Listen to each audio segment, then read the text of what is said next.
O ito, sa mga motor. Yung kanina, tumawa si Ali.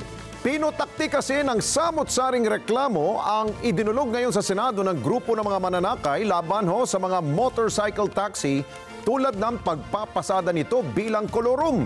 Sa kabilang dako, inamin naman ng mga motorcycle taxi na bumibiyahe sila bilang habal-habal dahil mas malaki umano ang kanilang kikitain dito. Mean Corvera, nagbabalik.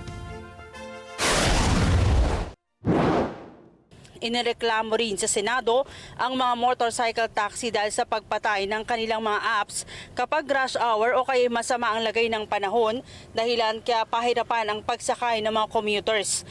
Sa pagdinig ng Senate Committee on Public Services, sinabi ni Patrick Climaco, Secretary General ng Grupong Consumer at Mamamayan PH, na sa halip na booking, pumapasada at naghahabal-habal ang mga motorcycle taxi dahil higit na mas malaki ang bayad ng mga pasahero.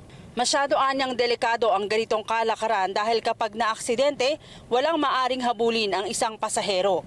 Inihalimbawa nito ang sinapit ng isang babaeng pasahero noong nakaraang taon na minolestya at muntika ng ma-rape ng isang motorcycle taxi driver.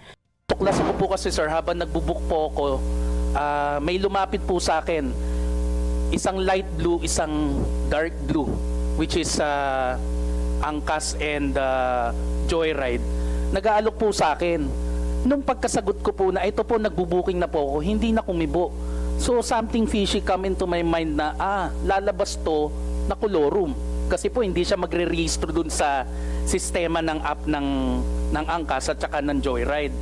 Paano po kaya ang mga mekanismo para maprotektahan po yung mga mananakay na katulad po namin? Inamin naman ni Romeo Maglunsod, ang chairman ng Motorcycle Taxi Community Alliance, na gawain nilang mag-kolorum o maghabal-habal kaysa tumanggap ng booking sa app dahil kailangan nila ng mas malaking kita.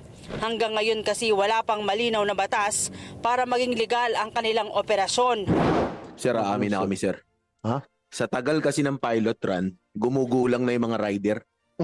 Ang tagal nyong i-regular to, gawing batas to, nakakaisip na yung rider ng bagay na papabor na sa kanila. Ang tagal na kasi ng panahon eh. Nakikita namin, 2017, 40 pesos lang ang gasolina. 50 hanggang 60 na ngayon. Hindi naman tumaas ang per. Ngayon, ang mindset ng rider, magulang kayo Mga malalaki na yung kumpanya, di pa kami kikita sa inyo ng libo. Ang ginagawa ng rider, nanggugulang na rin. Gulangan. Total, di nyo naman kami mahuhuli. Sinisisi niya ang gobyerno sa kabagalan, katunayang 5 taon na ang nakakalipas. Hanggang ngayon, pilot run pa rin ang ginagawa ng DOTR. Tapos nagtataka ngayon bakit walang booking, ba't naghahabal, ang tatalino natin sa gobyerno Mas matatalino yung nasa kalsada. Kami yung nagsiservisyo Ayaw nyo makinig sa amin, di gagawa kami ng para kumita kami ng mas malaki rin. So, kung hindi natin po ililigal to. Sabi ng LTFRB, nasa Senado na ang bola sa pagsasabatas ng motorcycle taxi dahil tapos na ang pilot study ukol dito at nasa Senado na ang panukalang batas.